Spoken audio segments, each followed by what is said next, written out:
আমাদের পরিষ্কার দাবি। উনি বলছেন আমি কিছুই জানি না কি করে এসএসসি কমিশন করলেন। আমরা বলছি গজনী সিনেমার আমির খান হলে চলবে না, শর্ট টাইম মেমোরি লস। যদি খুব অসুবিধা হচ্ছে তাহলে ব্রেনলি আর বাম্মি সাহেবটার দায়িত্ব আমরা নিচ্ছি। সব মনে করাবো, সব মনে রাখবো, আর সব মনে রাখতেও বাধ্য করবো। কি করে প্যানেলের বাইরে, কি করে যা রিক্রুটেড, যা ঘোষিত পদ তার বাইরে পদ তৈরি হয়ে গেল? যদি রাজ্যের ফিনান্স কমিটি তাকে যদি অ্যাপ্রুভাল না দিল তো, আর ফিনান্স কমিটি যদি অ্যাপ্রুভাল দিল তাহলে আপনার সই ছাড়া, আপনার অনুমতি ছাড়া, আর আপনার সম্মতি আর আপনার ওয়াকিবহাল ছাড়া ওরা করে নিল। আপনি আপনি আপনি অন্যায় করেছেন, আপনারা অন্যায় করেছেন। আর আপনারা অন্যায় করেছেন বলে আজকে গোটা পশ্চিমবঙ্গের সমস্ত বেকার ছাত্র যুবরা তারা আজকে একটা অন্য রাস্তাতে তারা প্রতিটা দিন প্রতারিত, বঞ্চিত হচ্ছে। হ্যাঁ, যারা যোগ্য রাস্তায় বসে আছে, চাকরি পায়নি, হ্যাঁ তাদেরকে চাকরি দিতে হবে। হ্যাঁ, যারা যোগ্য, যারা 2016 সালের প্যানেলে যাদের চাকরি বাতিল হলো, সবার আগে ওদের চাকরি ফেরত দিতে হবে, সসম্মানে চাকরি ফেরত দিতে হবে, আর ওদের চাকরির কন্টিনিউশন বজায় রাখতে হবে। কোর্ট হাত তুলে দিলে হবে না। আপনার রায়কে আমরা স্বাগত জানাচ্ছি যে আপনি এই গোটা প্যানেলটাকে দুর্নীতি মুক্ত করে ফিরে করার জন্য বলেছেন, কিন্তু যে যোগ্য ছেলেমেয়েগুলো চাকরি পেল তার দায় আপনাকে নিতে হবে না, তার জন্য আপনাদেরকে দাঁড়াতে হবে না। আমরা বলছি সিপিআইএম পার্টি, বাম ছাত্র যুব, আমরা দাঁড়িয়ে আছি, এবিটিএ দাঁড়িয়ে আছে, মাস্টারমশাই, সরকারি কর্মচারীরা দাঁড়িয়ে আছে। যারা যোগ্য ছেলেমেয়ে তাদের ফিরে বহাল তবিরতে সসম্মানে নিজেদের চাকরিতে ফেরানোর জন্য আমরা শেষ অবধি লড়াইটা করে যাব। আগে তাদেরকে চাকরিতে ফেরাতে হবে। অন্যায় করেছেন আপনি, শাস্তি পাচ্ছে পশ্চিমবঙ্গের বেকার ছেলে মেয়েরা। কলকারখানা নেই, বন্ধ হয়ে যাচ্ছে। गोटा पश्चिमबंगे जा अवस्था चले कभी कभी समझ में नहीं आता है ये सरकार है या लॉटरी वाला है।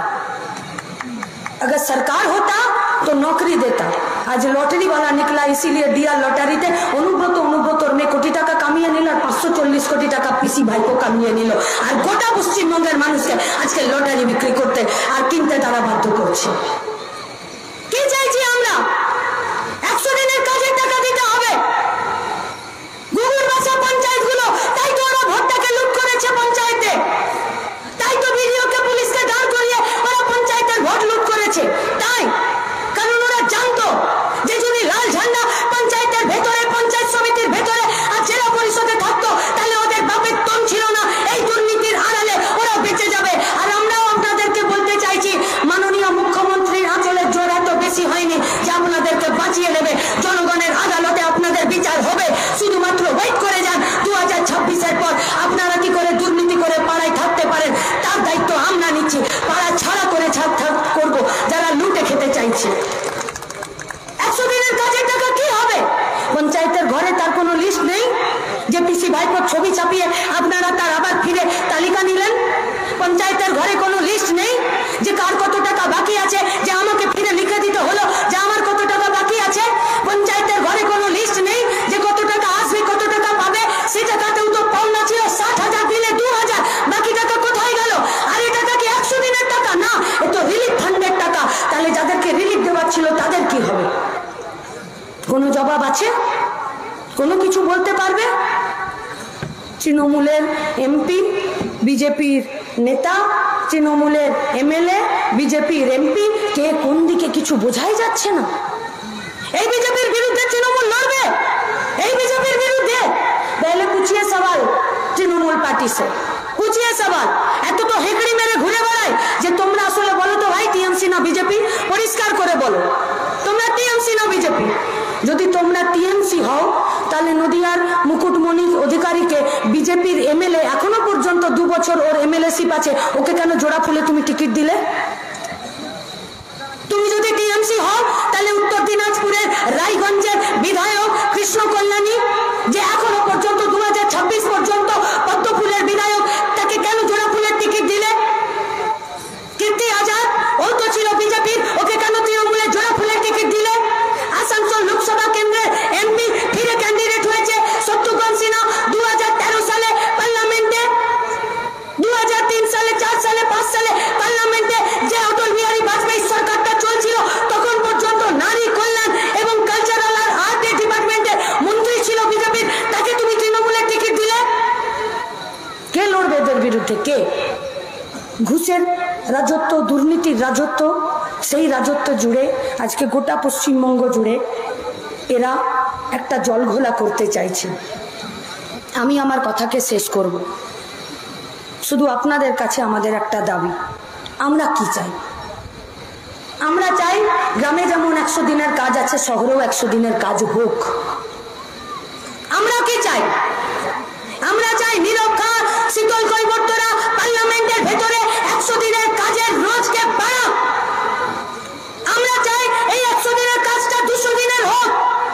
আমরা চাই গোটা পশ্চিমবঙ্গের মাটিতে ল এন্ড অর্ডার প্রতিষ্ঠিত হোক। আমরা কি চাই? মিডিয়া থেকে শুরু করে পুলিশ, ভিডিও, তারা নিজেরা প্রত্যেকে নিরপেক্ষভাবে কাজ করুক। আমরা কি চাই? যত শূন্য পদ আছে সেই শূন্য পদগুলোতে যাতে ফিরে বহাল হয়। আমরা কি চাই? এনারা যারা ভোটে জিতবেন তাদের যে 5 বছরের 25 কোটি টাকা এমপি লেভেল টাকা হবে, তার মধ্যে 8 কোটি থেকে বেশি কোটি টাকার খরচ শুধুমাত্র মেয়েদের আত্মসুরক্ষা আর আত্মমর্যাদার জন্য, তাদের জন্য ব্যবহার হবে। তাদের জন্য আজকে বিজেপির পার্টি বলছে যে যদি আমরা ভোটে জিতে যাই তাহলে 2টো বাচ্চার মা তোমাকে তুলে নিয়ে যাব। আর তৃণমূলের পার্টি বলছে লক্ষ্মীর ভান্ডার হাতে দিচ্ছি, মানে রাত 12টায় পার্টি অফিস আসবি, ভোটে জেতা, লক্ষ্মীর ভান্ডার দেওয়া আমার ইজ্জতের সওদা করা, আমাকে রাত বিরেতে পার্টি অফিসে ডেকে পাঠানোর লাইসেন্স পাওয়া, ভোটে জেতা মানে রাত বিরেতে ঘর থেকে আমাকে তুলে নিয়ে যাওয়ার জন্য পুলিশের কোনো শাসন থাকবে না। কোথায় যাব আমরা? কি করব?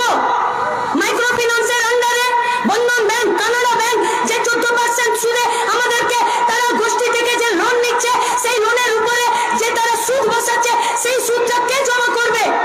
সপ্তাহে সপ্তাহে আমাদের পায়ের নিচে যে জমি আছে সেই জমিটা কে শক্ত করবে?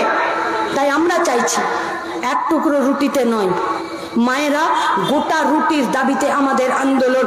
আমরা ছুড়ে দেওয়া টুকরো রুটিতে বেঁচে থাকতে চাইছি না। নিজেদের পায়ের নিচের জমিটাকে শক্ত করে মাথা উঁচু করে বেঁচে থাকতে চাইছি।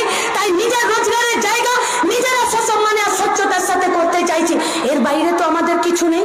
তাই আপনাদের কাছে আমাদের দাবি, গোটা পশ্চিমবঙ্গের বেকার ছাত্র, যুব, মেহনতি মানুষের ভবিষ্যৎ কি হবে সবটা ঠিক করছে আপনাদের সিদ্ধান্তের উপরে। যদি আপনারা সিদ্ধান্ত নেন যে তৃণমূল আর বিজেপির ভাগাড়ের দিকে যাবেন, কালকে আপনি এটা বলার কোনো অধিকার আপনার থাকবে না যে পশ্চিমবঙ্গের বেকার ছাত্র যুবরা কেন দুর্নীতিযুক্ত হলো, কেন বেআইনি রাস্তায় গেল, কেন তারা বেইমানির রাস্তায় গেল, কেন তারা বালি পাচার, লোহা পাচার, মাটি পাচার আর মানুষ পাচারের সঙ্গে আর গরু পাচারের সঙ্গে যুক্ত হলো। আপনারা এই প্রশ্ন করতে পারবেন না কেন তারা ঘুষ দিয়ে চাকরি কেনার চেষ্টা করছে। আপনারা এই প্রশ্ন করতে পারবেন না কেন ভোটের সময় ভোট লুট করার জন্য 1000 টাকার জন্য নিজেদের জান দিয়ে দিতে এরা বাধ্য হচ্ছে। আপনারা প্রশ্ন করতে পারবেন না 8000 স্কুল বন্ধ করে দিয়ে 21000 মদের দোকানে তারা কেন এরা মাতাল হয়ে রাত্রি 12টায় পাড়াতে ঢুকছে। আপনারা প্রশ্ন করতে পারবেন না কেন পশ্চিমবঙ্গের ছাত্র যুবরা আপনার বাড়ির মেয়ের আঁচলটা ধরে টানাটানি করছে। কারণ যারা এদেরকে টাইট করার, তারা যদি তৃণমূল বিজেপি হয়ে যায়, আজকে অপরাধীদের স্বর্গরাজ্য পরিণত হবে গোটা পশ্চিমবঙ্গ আর গোটা ভারতবর্ষ। তাই আপনারা যদি চান পশ্চিমবঙ্গের এ প্রজন্ম, ভবিষ্যৎ প্রজন্ম মাথা উঁচু করে নিজের পায়ের নিচের জমি শক্ত করে একটা স্বচ্ছতার সাথে রোজগার করার জায়গা চান, আপনি চান বা না চান, আপনার রাস্তা বাম দিকে। আর কাস্তে হাতুড়ি তারা ইভিএম এর মেশিনে শীতল কৈবর্ত আর নীরব খানকে ওই দল বদলু, দেশ বেচা এবং গোটা পশ্চিমবঙ্গটাকে দুর্নীতির কোলে ফেলে দেওয়ার বিরুদ্ধে সিদ্ধান্ত আপনাদেরকে নিতে হবে। তাই আমরা এসছি আপনাদের কাছে, বাঁচান আমাদেরকে, আমাদের পার্টিকে নয়, আমাদের বয়সী এই গোটা পশ্চিমবঙ্গের ছাত্র যুবদেরকে বাঁচান যারা একটা সৎ পথে রোজগারের জায়গা চাইছে। সিদ্ধান্ত আপনাদের। যদি আপনারা চান বাঁচবে পশ্চিমবঙ্গ, যদি আপনারা না চান এই পশ্চিমবঙ্গের ভবিষ্যতের দায়িত্ব কিন্তু আপনাদেরই থাকবে। তাই আপনাদের শুভবুদ্ধির প্রতি আমাদের ভরসা রেখে আমি আমার কথা শেষ করছি। ইনকলাব জিন্দাবাদ, লাল ঝান্ডা জিন্দাবাদ।